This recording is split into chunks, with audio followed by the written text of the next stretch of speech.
Graham's going to come and read the scriptures for us in a moment, but just as by way of introduction, I'd just like to just draw attention to a couple of things. Firstly, I don't know if you're aware, there are over 6,500 languages in the world. Do you know that? 6,500 languages in the world today. The most popular language in the world is, anybody want to guess? Yeah, Mandarin Chinese. 1.2 billion people speak that language. Today in the London primary school system, there are 300 different languages spoken, and in some schools English is spoken and taught as a second language. So it's interesting, isn't it, to think, where did all these languages come from? What's the origin of human language, and why are there so many different languages that reflect different cultures? The question, I think, becomes even more intriguing, because if you believe the biblical ideas that we as humans all have a common ancestor, then surely we might assume we might have a common language and a common ancestry, a common heritage. So how do you explain the presence of all these different languages worldwide? The answer to that question, I believe, is found for us in what's about to be read for us in Genesis chapter 11, the first half of that chapter. In this passage, we're very simply given an account of what happened when people decide to build a tower, and in their words, they want to build it so that it reaches heaven itself. But then the second part of this short passage then talks about how God responds to men doing that. So what I'd like us to do is look at that passage and see what they did and see what God did in response, and then consider what it actually means for us today. So Graham, could you come and read Genesis chapter 11, verses 1 to 9, please?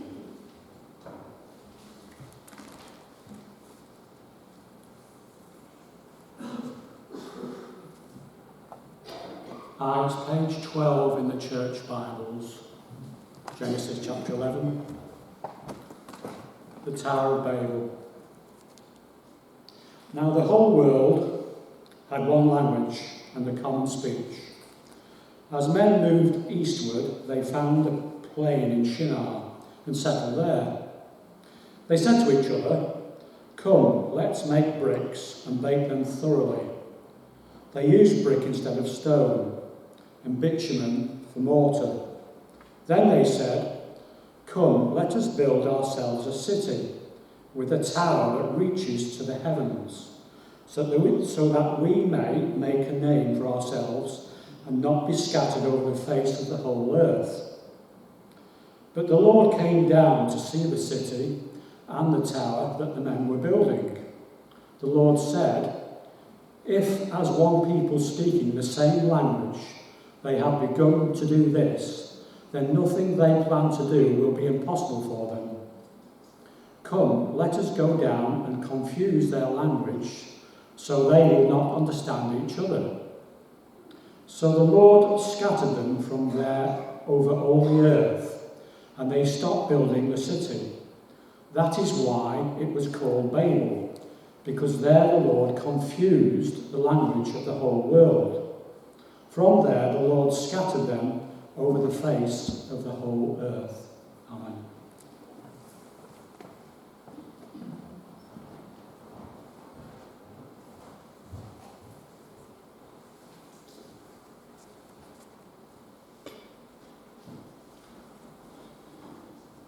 Pray, Lord, that you would not only reveal to us what this story means, but how we might apply it in our lives here in Livingston Lands in the 21st century. And we pray that in the name of Jesus. Amen. You have the first verse up, please. Thank you. Now, this opening verse tells us that the whole earth at this point is one language, one speech, and all the inhabitants speak with that common language. By the way, the things that are happening here happened prior to the account that we described last week in the Table of Nations, which we looked at in chapter 10 last week, if you remember. This is as if it was a modern movie. This is what we would term as a flashback. This is where we're going back in time before the events of chapter 10 to look at what happened to cause the disbursement, which was described in detail for us last week. So verse 2 then says, "As the people moved eastward, they found a plain in Shinar and settled there." Now the Hebrew word that's used here for moved is one of the idea of picking up sticks, picking up your possessions and moving somewhere else. So it seems to be implying that the people are moving in stages, a bit like Bedouins do today, still in certain areas of the Middle East. But then it tells us they settled in the land of Shinar, which is near Babylon, which is where, can you remember? Today, modern day Iraq. That's right. Now think about Babylon and Iraq for a moment, and if you can remember back to last week, we focused on two characters from that list of the Table of Nations. Can you remember who settled in Babylon? Yeah, you've forgotten already, some of you? Most of you not. Nimrod, that's right. And we talked about him last week. Nimrod, we were told, settled in the land of Babel and Shinar, and it is most likely that he is the one who founded the city of Babylon. And it seems very likely that Nimrod is the instigator of what is going on here in this chapter. And if you look at ancient writings outside of the Bible, they certainly do suggest that very clearly. You've got to sort of look and read a little bit between the lines of the text of the Bible, but it's absolutely clear from other ancient, what are called apocryphal writings. All right, those first two verses of this section are sort of introduction to what is going to happen next. And we're getting down to the main story now. So let's pick it up at verse 3. And it said, "They said to each other, 'Come, let us make bricks and bake them thoroughly.' They used brick instead of stone and tar for mortar. Then they said, 'Come, let us build ourselves a city with a tower that reaches to the heavens, so that we may make a name for ourselves. Otherwise we will be scattered over the face of the earth.'"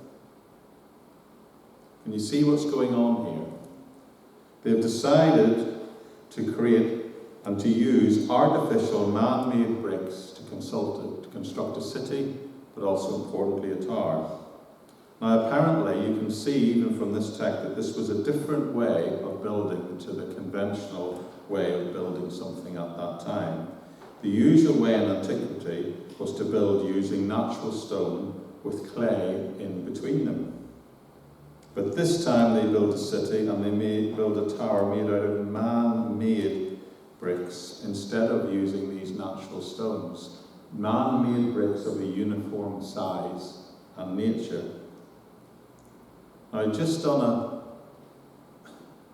a picture level, the story this paints for us, one of the things behind this, I think, it draws attention to the fact that when man tries to build something, he does so by controlling people and stressing uniformity. But when God builds something, he does so by using individual living stones, human beings, all a little bit different, just like you and I. That's us, folks. Their intent here in building this tower, and it's there for us, it says they want to make a name for themselves. The expression "make a name for themselves" is just what you think it means. Like everybody today wants to go on reality TV. They did this because they wanted to be famous. Or the people behind this wanted to be famous. Their motive and aim was for being famous, and they wanted to do that by establishing a central point, a place that might serve to represent that single-minded unity that they had. And they would do that by creating a city with a huge tower which would have a central societal focus. In other words, would immediately identify as the centre of this culture, to use the modern term. So what's going on here, you might ask? What actually is wrong with that in a level? They want to be unified. Is there anything wrong with that? They don't want to be scattered. And what they're going to do is build a symbol of their unity and their power, and they're going to build it heavenward. So what is actually wrong with that? Well, if we go back to Genesis chapter 1 and we see what God says to Adam and Eve, that gives us a little bit of an insight. God blessed them and said, I want you to multiply and fill the earth. Or in some other translations, to spread over the earth. And just remember, as a matter of fact, God didn't just say this and issue this command to Adam and Eve. He also reiterated it to Noah again after the flood in Genesis chapter 9. So you see, what they're actually doing here is in direct and open defiance of what God has specifically said was the purpose for which he placed mankind upon the earth. So these Babylonian builders are arrogantly defying God's expressed will. In fact, it openly says they wanted to resist God's plan for the people to spread throughout the earth. You notice it said, lest we are spread throughout the earth. They actually didn't want it to happen. But there's another important element that you mustn't overlook when looking at what the building of this tower means. You can't help but ask, is it significant that it says they wanted that tower to reach heaven? I think it is. I think the design has a very significant religious significance. Now, many theologians have concluded that the tower was built for the purpose of religion worship, and some even suggest human sacrifice. That was certainly the case in some of these towers which have been found in various parts of the world by archaeologists. And they claim that these people, the experts claim that the reference to the top extending to heaven would strongly indicate that they were giving it a religious meaning. And Martin Luther, no less test that Martin Luther himself, he wrote extensively in this and believed that that was the purpose, as do many others in other aspects of the church. And we also know that archaeologists today have found large, if we have the next one up, throughout the world have found large tower constructions, and they've been found in many parts of the world, and they're designed along the line a bit like a wedding cake. They're called ziggurats.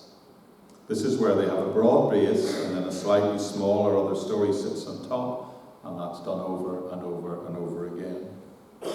These towers, or the remains of them, have been identified across the Middle East and in South America, by the way, and they have been identified as having religious purpose and of a religious nature. So this isn't just disobedience about spreading, this is the defiance of God and the beginnings of a different and new religious worldview, culture. The purpose, we were told, was to reach heaven and to enable people to be unified and to gather around this situation and to not be scattered. And it is the combination of those elements that cause the Lord to step in. We'll continue at verse 5. But the Lord came down to see the city and the tower where people were building, and the Lord said, if as one people speaking the same language they have begun to do this, then nothing they plan to do will be impossible for them. Now the phrase, the Lord came down, that's interesting. May I point out to you the fact that in the New Testament, the Lord came down, and he came down in the person of our Saviour, the Lord Jesus Christ. But in this case, the Lord came down and he saw a city being built, and he saw this tower being constructed. And he saw builders who were expecting to reach heaven itself. In other words, they were trying to meet him on their own terms and by their own efforts. Now we can sort of laugh a little bit at the ridiculous of this now, but the practicalities are not the important thing. It was the thought process that led them to believe that they could build a tower and meet with God on their own terms.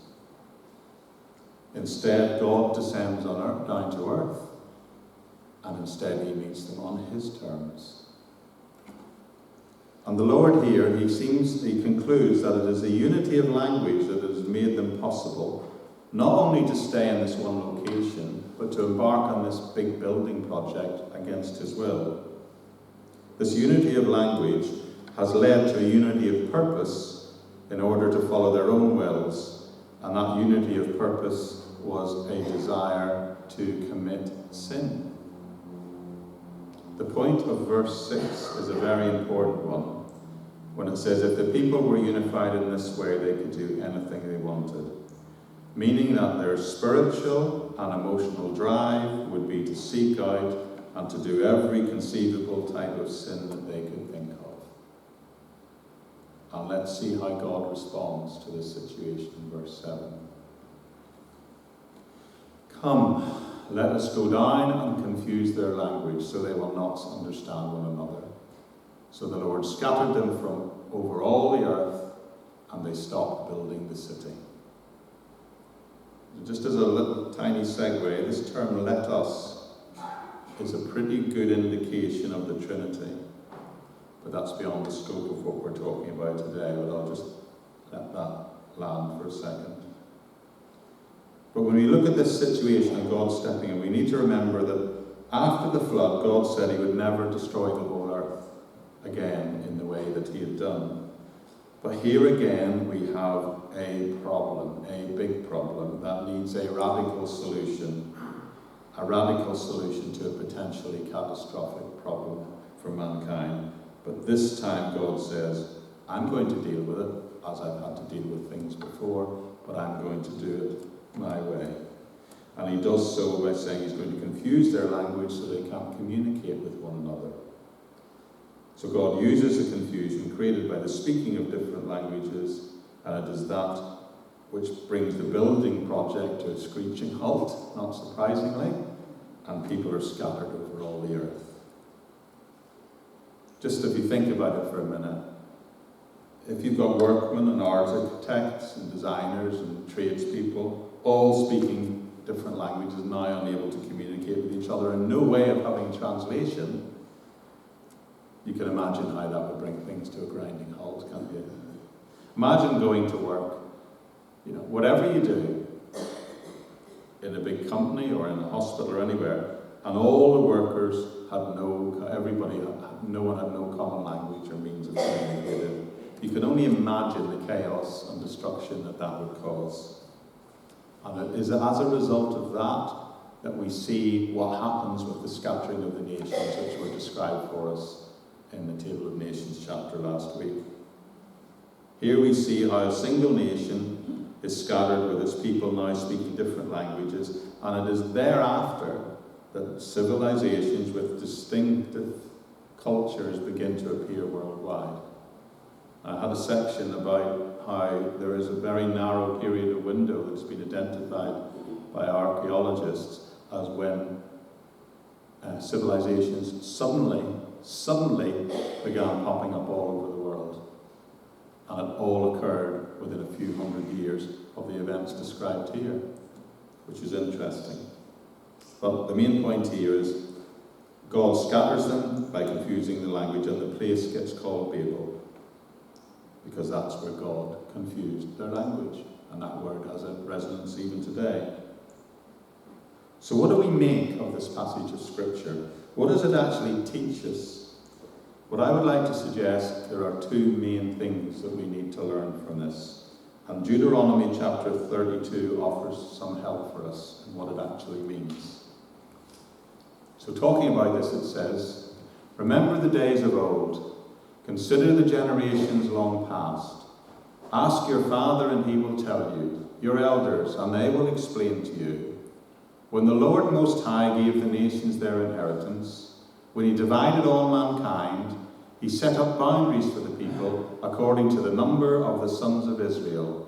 For the Lord's portion is his people, and Jacob his inheritance. So Deuteronomy tells us that the Lord divided mankind and he set up boundaries, divisions between the people. And I want you to notice that it was the spreading of these people, as we saw last week, that led to the creation of these separate nations. Now look with me at what the New Testament tells us the purpose of that was, and we find some help in Acts chapter 17.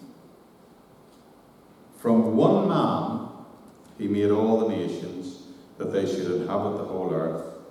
and he marked out their appointed times in history and the boundaries of their lands. God did this so that they would seek him and perhaps reach out for him and find him, though he is not far from any of us. We are told that God scatters the people in Genesis chapter 11. Deuteronomy tells us that he sets the boundaries, and the Apostle Paul agrees and confirms for us in the New Testament, and we are given the purpose of it here in Acts 17. God did this so that we would seek him and perhaps reach out for him and find him, though he is not far from any of us. This tells us that God made one common line from every nation, from one common line every nation of men and women who dwell on the face of the earth. And God determined the boundaries of those nations and he scattered them. But why? The question is, why did he need to do it that way?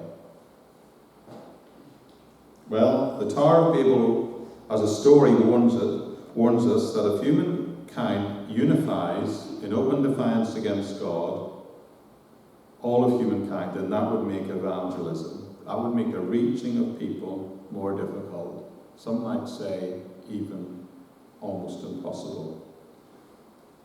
There are already cultures on this earth, individual cultures, where the gospel can hardly break in.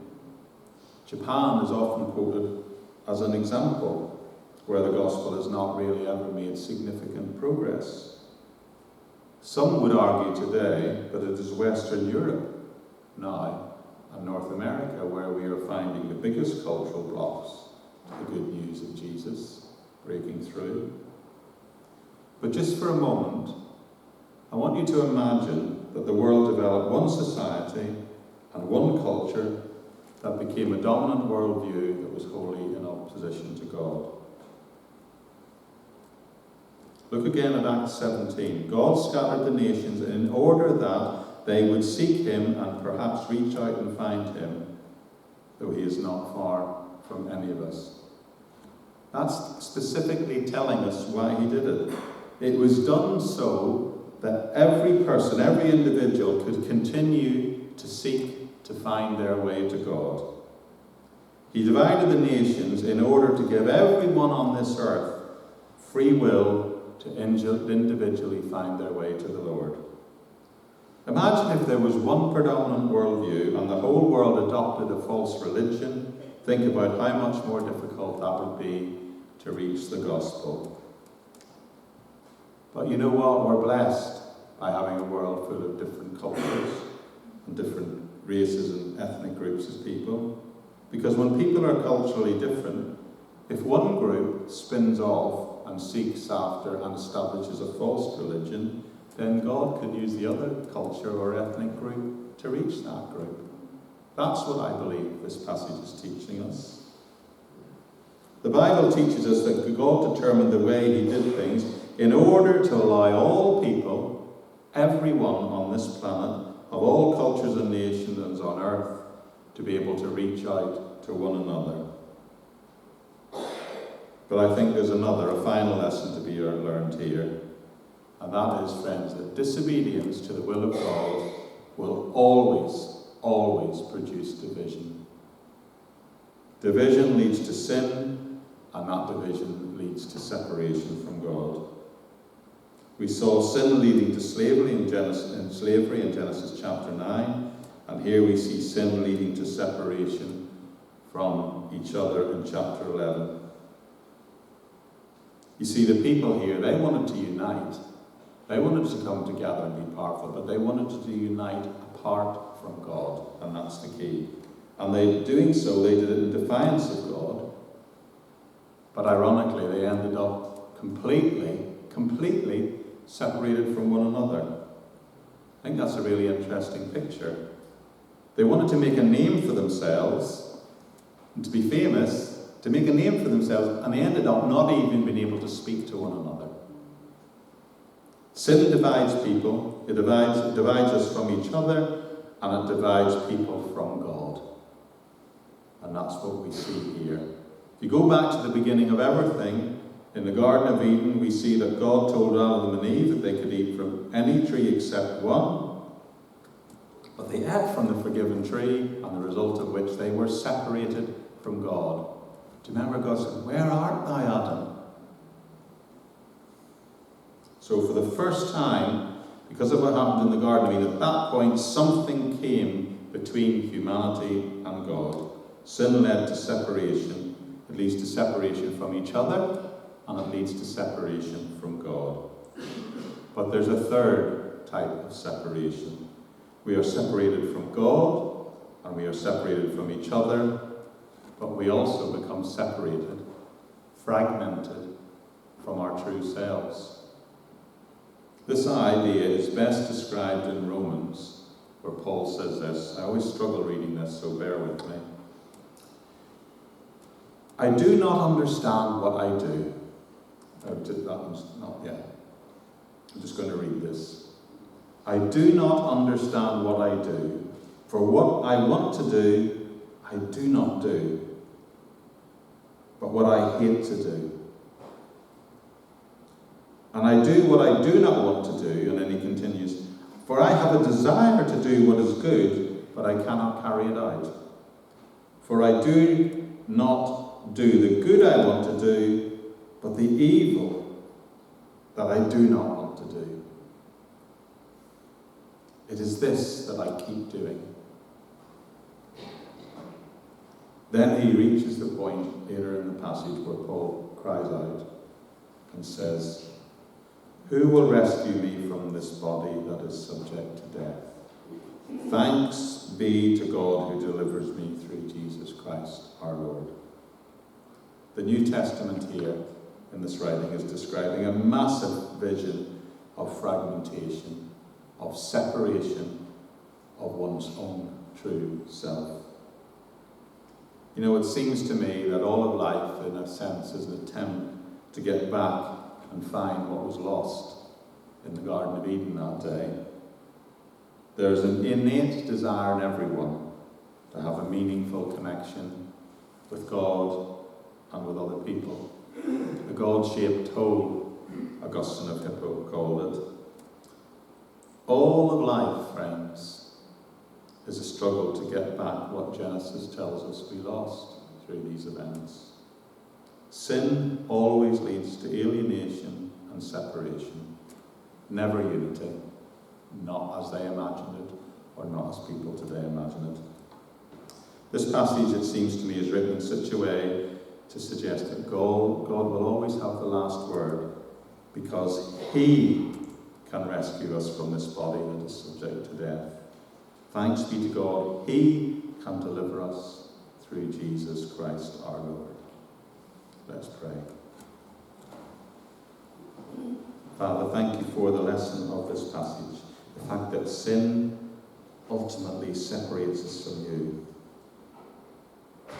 that disobedience and defiance against you leads to separation from you and from each other, and even, Lord, protect us for separation from our inner selves. It leads to the very separation and fragmentation of our very souls. And Lord, I thank you for this passage, for giving us this insight. Lord, give us the opportunity to tell people about the grace that is the gospel, the good news of Jesus, the grace that puts people back together into relationship with each other and with you, so that we can be unified with you and we can truly, truly learn to love one another and to love you and to worship you and to be whole, and to be healed within ourselves. And we ask it in Jesus' name. Amen.